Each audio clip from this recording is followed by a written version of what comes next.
Right, welcome everyone. We have two hearing sessions tonight. Good to see everybody. Planning meeting. First of all, I want to say that we have two hearings. I don't know what length they will be in the full agenda after, so we're trying to stick to business. That the LPRC Board of Directors does now sit as a hearing board. The hearing is being recorded and will be posted on our YouTube channel at a later date. I'm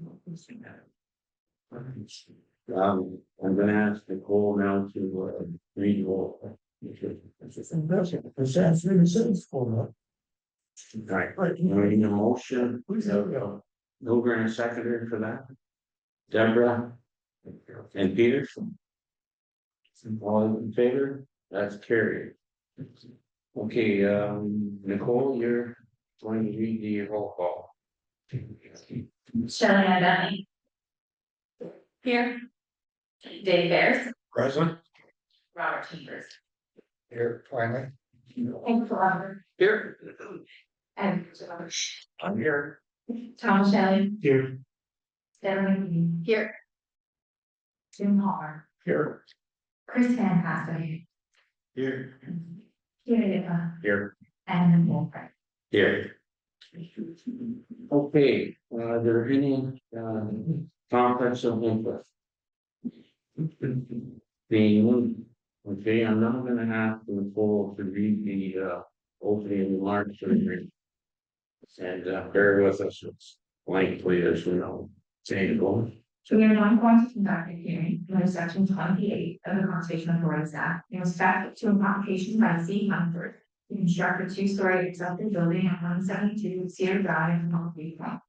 The authority is ensured under Regulation 4124 under section 28 of the Conservation Authorities Act, which require the permission of authority for development within an area regulated by an authority in order to ensure no adverse effect on control by erosion, dam, beaches, or unstable soil or weather, or to prevent alteration to water course or interference with the water. The staff has reviewed this proposed work, and a copy of the staff report has been given to the applicant and the board. The applicant is invited to file material in response to the staff report. No material was provided by the The Conservation Authorities Act, Section 28(5) provides that an authority shall not refuse an application for a permit or attach conditions to a permit unless the applicant has been given an opportunity to be heard by the in holding this hearing.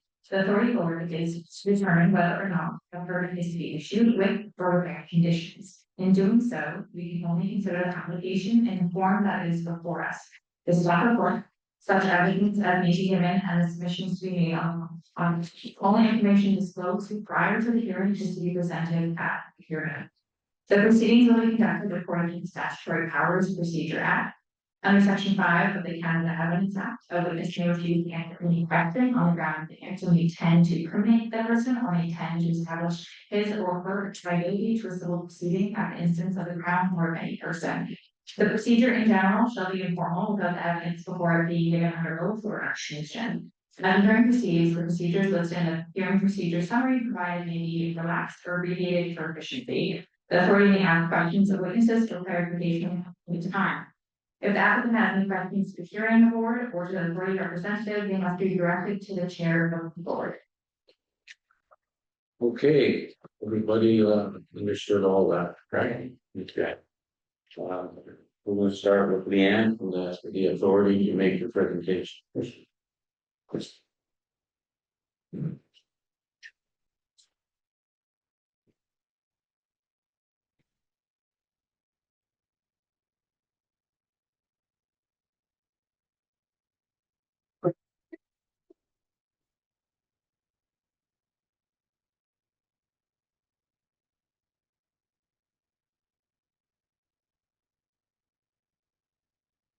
Good evening. I just want to check everyone can hear me okay? Microphone working? So is it now working? Is that okay? So as Nicole has been offered here for a hearing tonight for the applicant C. Ledford. So the application has been deemed complete for the construction of a two-story accessory structure at 172 Cedar Drive in Turkey Point. Staff are not able to recommend approval of this application. The subject lands known municipally as 172 Cedar Drive in Turkey Point. The approximate boundary is outlined in yellow. So on the key map to the left, the green circle provides you kind of the area in Turkey Point where the property is located. On the right, zoomed up a little bit closer, property is outlined in yellow.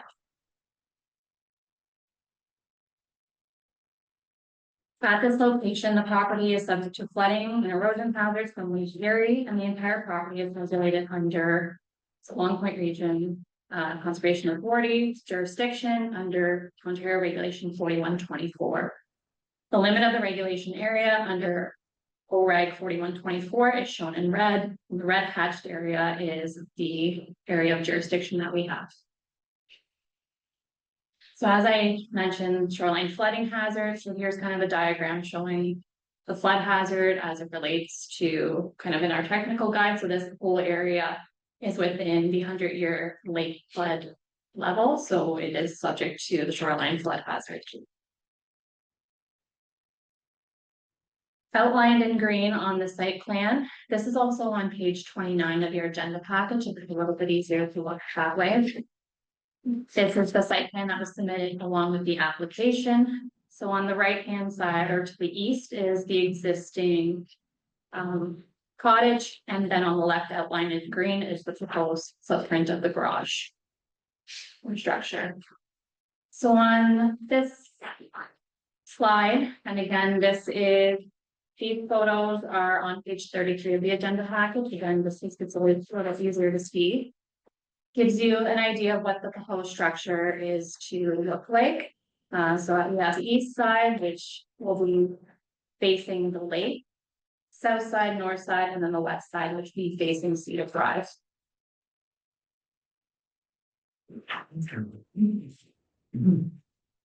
So the proposed structure here is an outline of the first floor. This is on page 31 of your agenda package. Shows the two garage doors and stairs leading up to a second floor.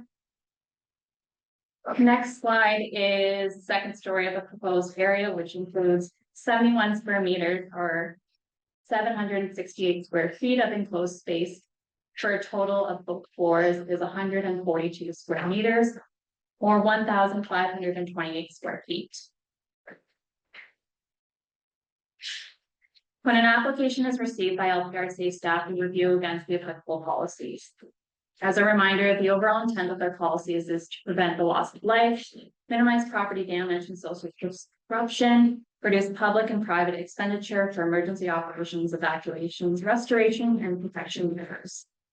So as it relates to the first part of the policy here, the size and design of the structure, in staff's opinion, creates the potential for habitable space, and any additional units within the floodplain of Lake Erie are conflict with staff communities allow, as there's no safe access to the site. Safe access means locations where the 100-year flood does not exceed 0.8 meters along access routes. The route to enter or exit Turkey Point from this location is 450 meters. And the flood depth is to exceed the 0.8 meters along the access road. The second part of this section of policy is that the overall size of the building has increased from the existing and result in increased damage during a flood event. The next section here, the entire property is located within an area of risk. So this policy basically just says that if there's area of least risk on the property, that's where we would encourage development to be. This entire property is within the floodplain, so it's all equal risk on that section. For B, the structure has not been either dry flood-proofed or wet flood-proofed. The intent of the flood-proofing is to ensure that the structure can withstand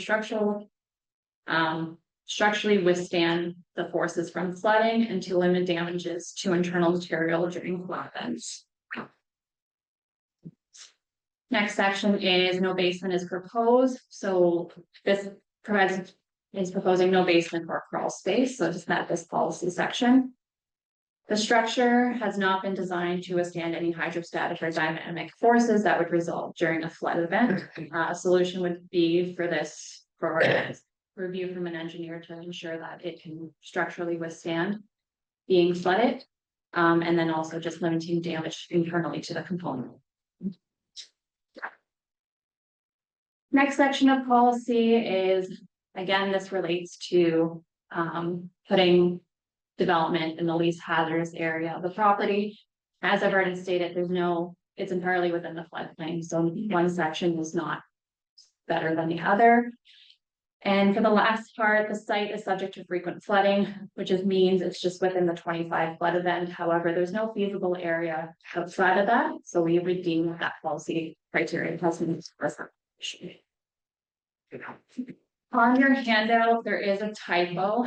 It says 174 square meters, but it's actually 142. So just as changed on that, but your handout material for the presentation just has that number wrong. So the policies place an upward limit on accessory buildings to 100 square meters or 180 or 1,080 square feet. The total usable area is 142 square meters, which is greater than what LPRCA policy allows for. Given the proposed size and design plans as presented, there is a concern that additional uses can be included. With the increased size of the second story, the overall risk to natural hazards is increased from existing and greater than what LPRCA policy allows. So in summary, staff cannot consider the structure to be minor in nature. The size and design create an opportunity for habitable space, which are not allowed within Lake Erie. The site does not have safe access during times of flooding. The depth of flooding on access route is unsafe. And the overall guidance and intent of our policies are to minimize potential risk to life and property during natural hazard events. So in summary, as provided in the report, staff are recommending refusal of this application, and I can take no questions right now. It's in my presentation. Okay, thank you, Leanne. Now we have Dave McPherson, agent for Myron Trading. I'm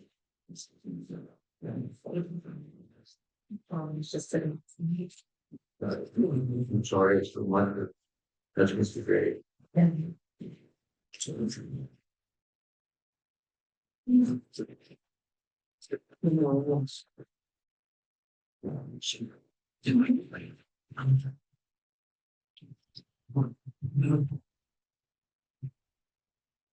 Good evening. My name is David McPherson, and I'm the agent for Carrie Mudford. In her quest to construct a new two-story detached garage at her Turkey Point cottage property. Let me say at the outset, I well respect Leanne, and I'm not trying to throw her under the bus with my remark. I just disagreed with her on her interpretation of LPRCA's policies. Both of the applications I'm speaking to tonight are basically the same. My clients both want to construct new two-story detached garages on their cottage property. The one we're speaking of right now is in Turkey Point. And LPRCA staff have three basic objections. Number one is the building size. Number two is the possibility of habitable space on the second floor. Number three is the provision of safe access. Let's deal with size first. In the case of this Mudford garage, the current single-story cottage is slated for demolition. It has a footprint of 38.64 square meters. And this is what the existing garage looks like. Pass it around so you can all have a close-up view of it. That's the existing garage. Mrs. Mudford's husband is a building contractor who has recently sold his farm near Elmer. On that farm, he had a large shop in which he housed his construction tools and equipment. He's desperate now for storage space since the bulk of his work is in Turkey Point and Port Dover. He proposes this two-story garage at their cottage property as a logical place to store his tools and his construction equipment when it's not on the job site. The footprint of the new garage is 75.8 square meters, well below the 100 square meter maximum identified in LPRCA policy 8.4.7C. Staff have summed the ground floor and the second floor together to say the structure exceeds 100 square meters. However, there is no path provided in the LPRC policy permitting staff to sum floor levels. There's nothing in the policy definitions section to suggest the building size is the sum of all floor levels. Rather, in the absence of such direction, the building size is the footprint size. In both instances I'm speaking to tonight, the detached garages are less than 100 square meters in footprint area. My contention is that staff cannot arbitrarily make the assumption that they can sum the floor levels when your policy does not provide that direction to them. Secondly, much has been said in the staff report about flood hazard and the inability to provide safe access in the event of a 100-year storm event. This is a recurring comment, despite the fact that LPRCA Board of Directors passed resolution A7817 guaranteeing safe access during storm events. Norfolk County Council passed a similar resolution, which also guarantees safe access during storm events in both Long Point and Turkey Point. It's beyond me why this comment continues to crop up.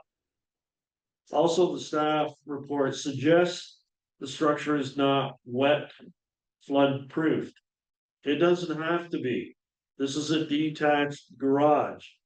Norfolk County zoning bylaw section 3.22A explicitly exempts all accessory buildings from complying with the minimum building elevation.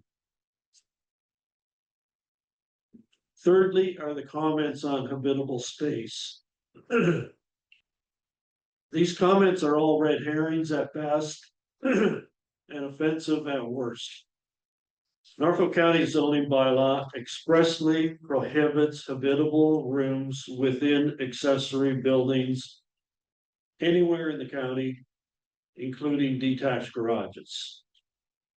Therefore, no architectural designs are presented for building permits showing any habitable rooms within accessory buildings. Therefore, the staff comment is redundant. The comments are offensive in that the suggestion is implied that we are lying about our application.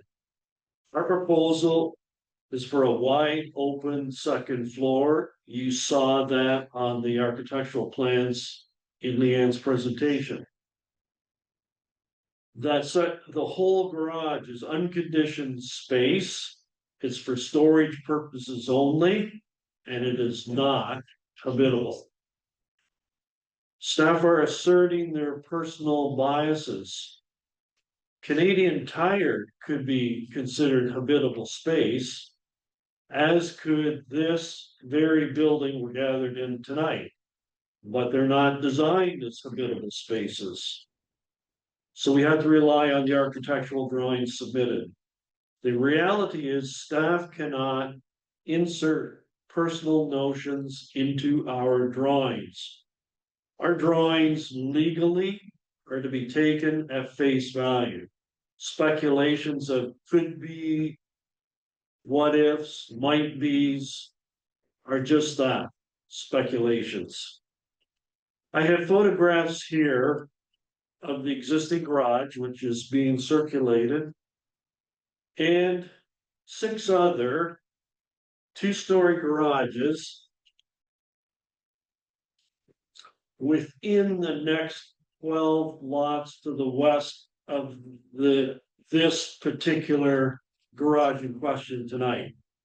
All of these have been issued permits from LPRCA and building permits from Norfolk County.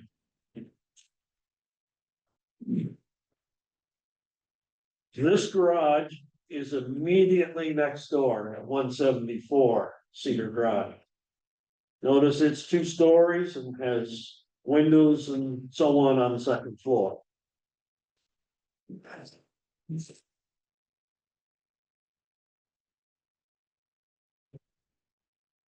This 2-story garage is at 186 Cedar Drive.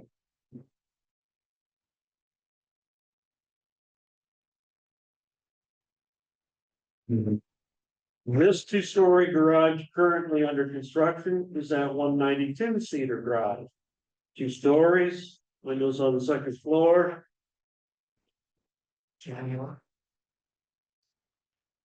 This 2-story garage is at 200 Cedar Drive. How many do you have? This is the last one. This 2-story garage is at 202 Cedar Drive. These are all within the next few lots of the garage in question. Somehow, size was not an issue with these that you're seeing. Somehow, habitable space on the second floor was not an issue with these. Somehow, the provision of safe access was also not an issue with these. And somehow, LPRCA permits were approved for all of them, and building permits were issued by Norfolk County. So there is nothing untoward proposed here.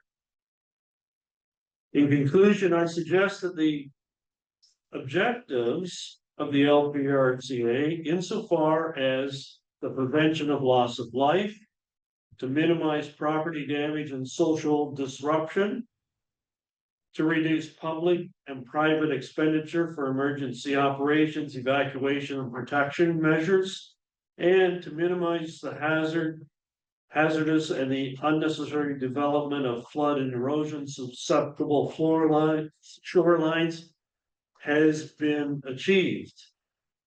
The proposed garage is consistent with the 2024 provincial policy statement.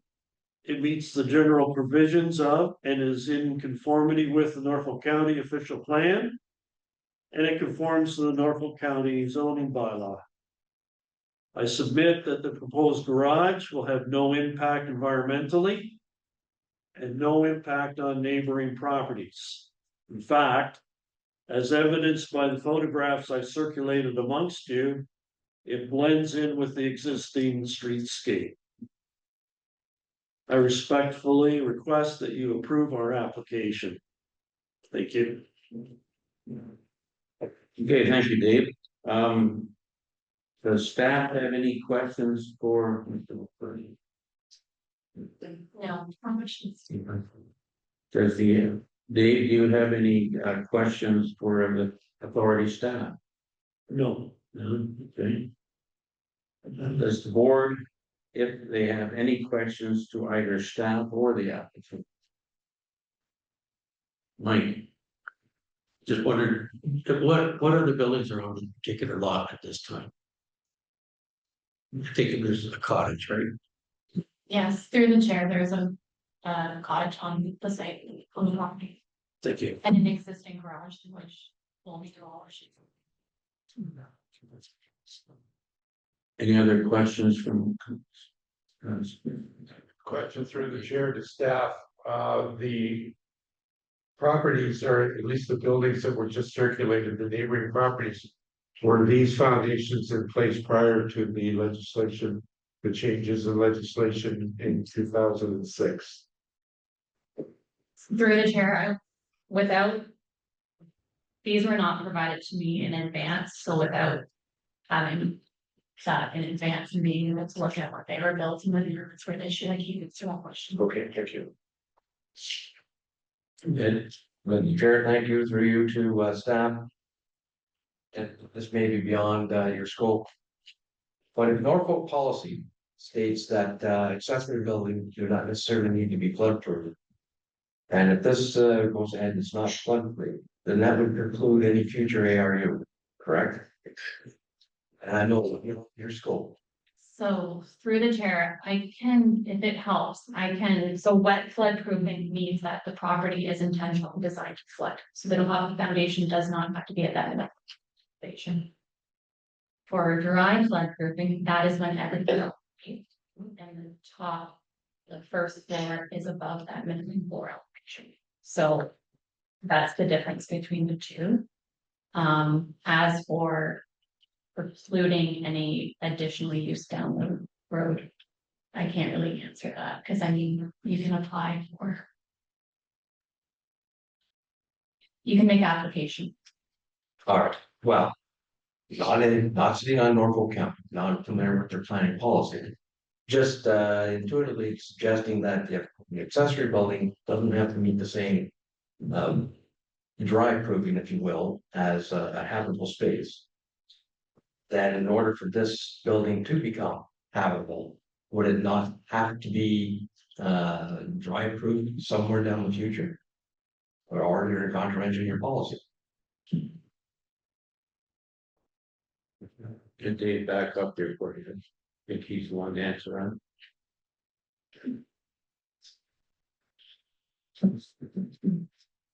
I can speak to that for you.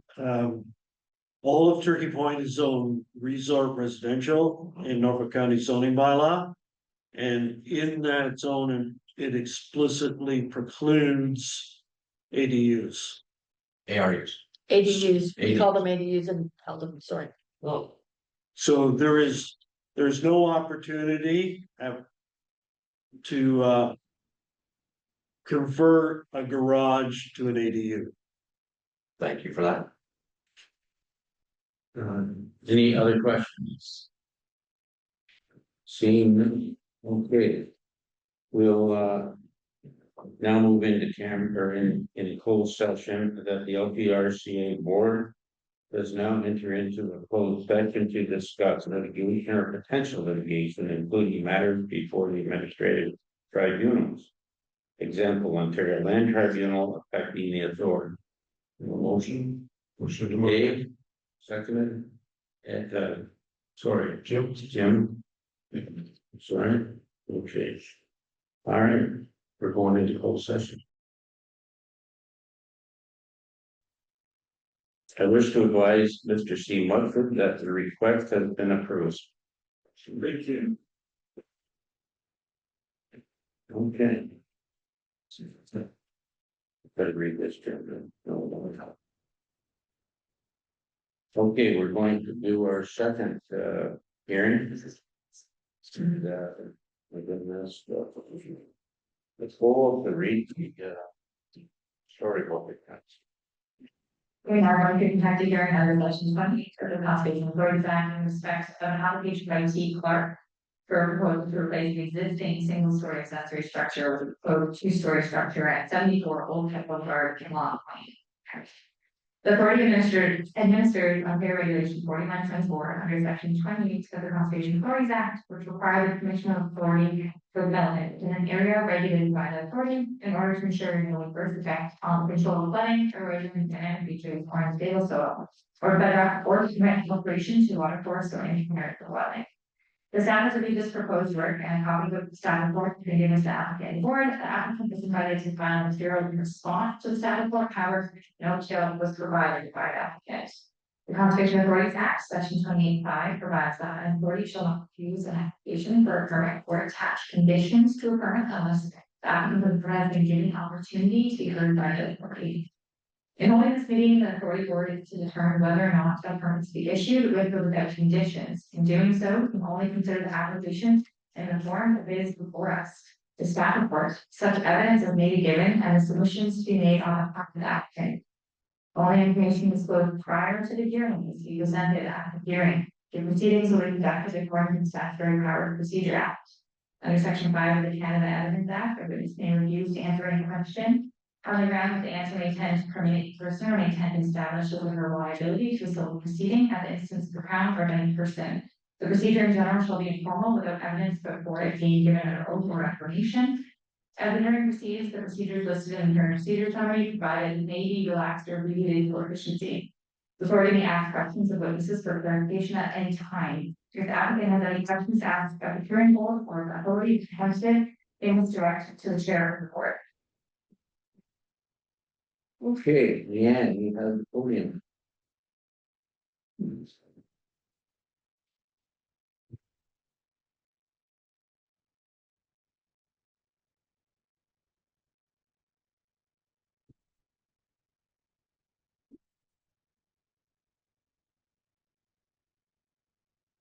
Okay, on the second hearing tonight, very similar to the last one with respect to, the type of construction that's being proposed in policies. But as with those a separate ones, we're gonna go through the proceedings again. Go to their presentation. So an application has been deemed complete for the construction of a two-story building, and staff are unable to recommend approval of this application. The lands are known as 74 Old Cut Boulevard in Long Point. And so for the key map there, the area in green is providing kind of the area in Long Point where this property is situated. And the photo on the right is a bit of a close-up view of the property in yellow. So there's an existing cottage on the property and a one-story garage. On the southern side of the lot is the cottage, and then the northern side of the lot is the garage. So this area is regulated due to flooding hazards, wetland, and entirely regulated under Ontario Regulation 4124. The regulation limit is shown in red, and the red hatched area on this map is the area that is regulated. So again, just establishing our jurisdiction, here's the shoreline flooding hazard. So this property is entirely within the 100-year lake flood elevation and therefore regulated. So here is the site plan that was submitted in support of the application. Outlined in green is the proposed footprint, the structure. The next slide is showing construction details of the proposed structure. So as you can see, on the south side, we'll be facing the channel. On the north side, we'll be facing Old Cut Boulevard, and then we have the east and west side. And this is on page, begins at page 64 of your agenda package. It makes it a little easier. Actually, it's, So not 64? no, it's 77. 77.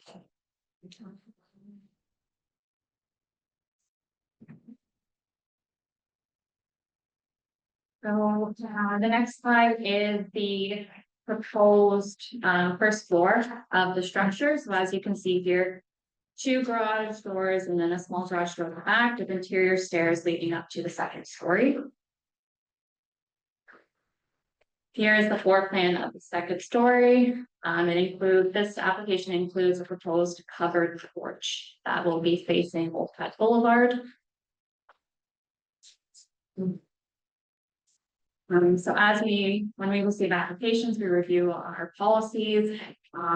So again, when an application is received, we review it based on the applicable policies that we have in our document, and the size and design is creates an opportunity for biddable space. I just want to clarify, my intention is not to say that the applicants are being deceitful or anything that they're withholding that information.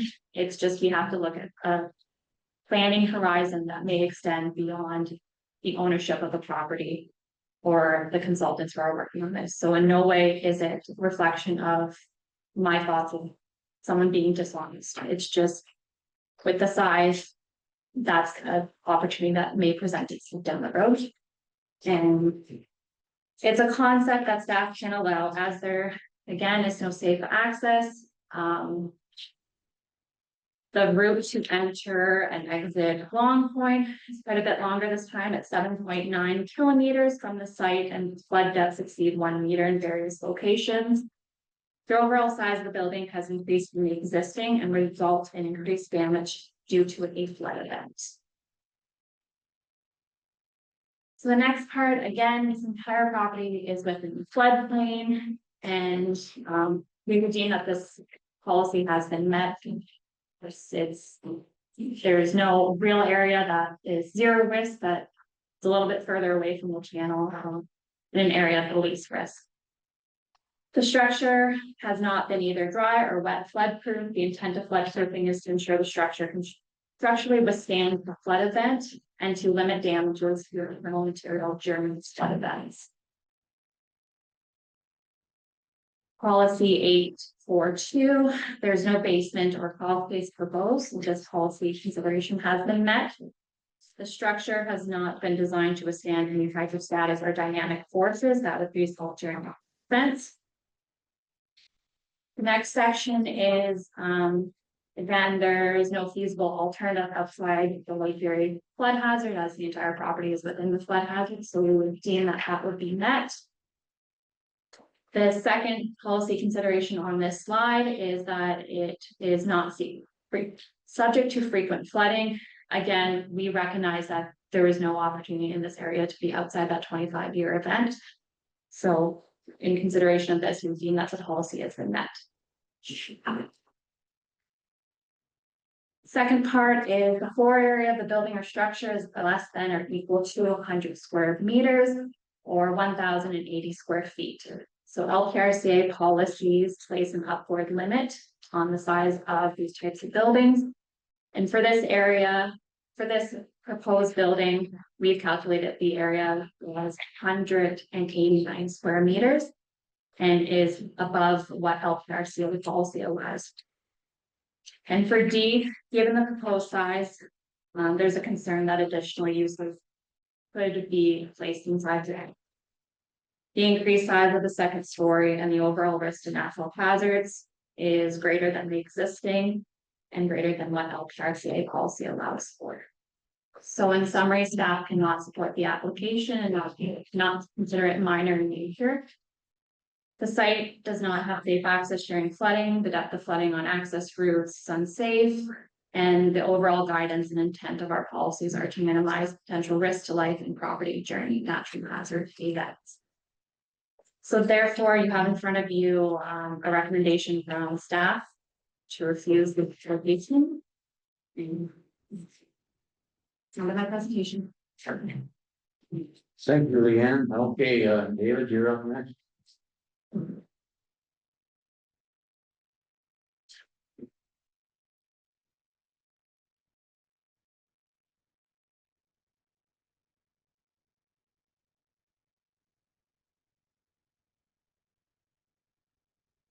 You already know my name is David McPherson. I'm the agent for Terry Clark in her quest to build a two-story garage on her vacation property at Long Point. Again, I just disagree with Leanne and her interpretation of LPRCA policies, but by no means am I trying to throw her under the bus. Both of the applications before you tonight are basically the same. They're just two-story garages on cottage properties. The last one was in Turkey Point. This one's in Long Point. And LPRCA staff have the exact same three basic objections. The first one to building size, the second one to the possibility of habitable space on the second floor, and thirdly for safe access in the event of a 100-year storm. Let's deal with size first. In the exact same instance as the last one, currently there is a single-story small garage on this property, a detached garage of 24 square meters. And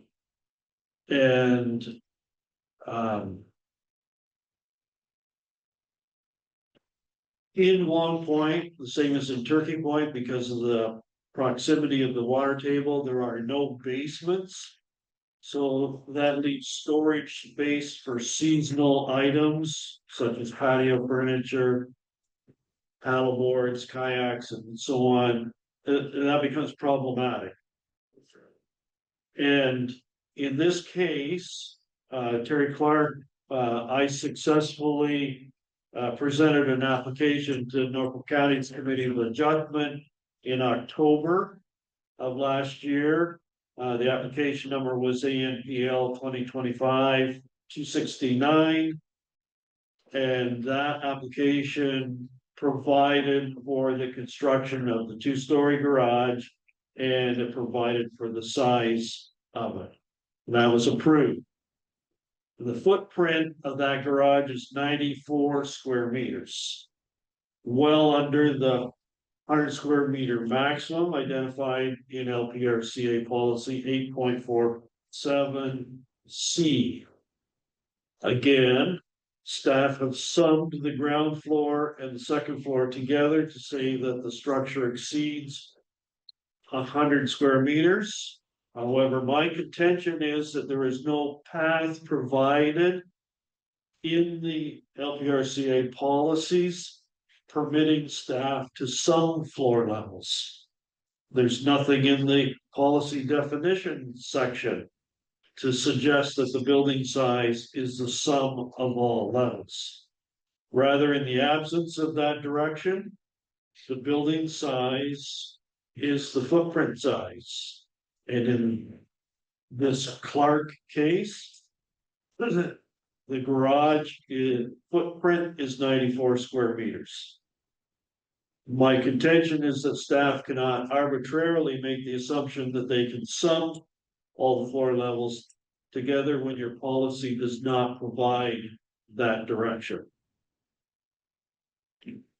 Secondly, much has been said in the staff report about the flood hazard and the inability to provide safe access in the event of a 100-year storm. This is a recurring comment, despite the fact that you, the LPRCA Board of Directors, passed Resolution A7817 guaranteeing safe access during storm events. Norfolk County Council passed a similar resolution, which also guarantees safe access during storm events in both Long Point and Turkey Point. It's beyond me why this comment continues to crop up. However, the staff report further suggests that the structure is not wet flood proof, and it doesn't have to be. And this is a detached garage. Norfolk County zoning bylaw section 3.22A explicitly exempts all accessory buildings from complying with the minimum building elevation. Thirdly are the comments on habitable space. These comments are all red herrings at best. Norfolk County zoning bylaw in two different places expressly prohibits habitable rooms within accessory buildings such as detached garages. And the same as a question that cropped up previously, ADUs are also permitted anywhere within this zone in Long Point. Therefore, when we're doing design work, no designs are presented for building permits showing any habitable rooms within accessory buildings. Therefore, the staff comment's redundant. The proposal is for a complete wide open second floor. It's unconditioned space. It's for storage purposes only and is not habitable. And like I previously said, because you can't build a basement anywhere on Long Point on account of the water table, storage of seasonal items is very problematic. And that's what the second floor is used for. Staff again are asserting their personal biases, which I don't believe they can. The reality is staff cannot insert personal notions into our drawings. Our architectural drawings legally have to be taken at face value. Speculation of could be's, what ifs, and might be's are just that, pure speculation. Again, no ADU is permitted in this zone. I suggest to you that the objectives of the LPRCA, insofar as the prevention of loss of life, to minimize property damage and social disruption, to reduce public and private expenditures for emergency operations, and to minimize the hazardous and unnecessary development of flood and erosion susceptible shorelines have all been achieved. The proposed garage is consistent with the 2024 provincial policy statement and meets the general provisions of and is in conformity with the Norfolk County official plan. And it conforms to the Norfolk County zoning bylaw. And as I previously said, Norfolk County's Committee of Adjustment approved this in October of last year. I submit that the proposed garage will have no impact environmentally and no impact on neighboring properties. In fact, it blends in with the existing streetscape, and I'm going to spare you a slew of photographs of Old Cut Boulevard, but the closer you get to that end of the point, the larger structures are. So it blends in with the existing streetscape. I respectfully request that you approve our application. Thank you. Thank you, David. Don't want to wait. Leanne or any member of staff, do you have any questions for David? None. Okay. David, do you have any questions for our staff? Or Neil? No, none. Okay, thank you. From the board, any questions for any member of our staff for David? Seeing none. Okay, thank you. Okay, thank you.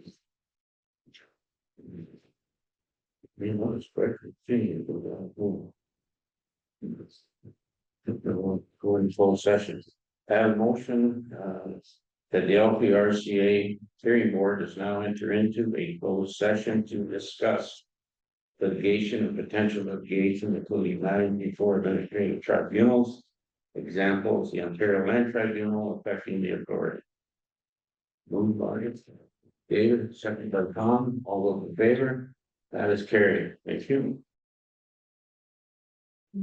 Okay. With the right, declare that the request has been approved. Thanks very much. Okay, that ends our hearing board. So now adjourned from sitting as a hearing board. Any motion for that?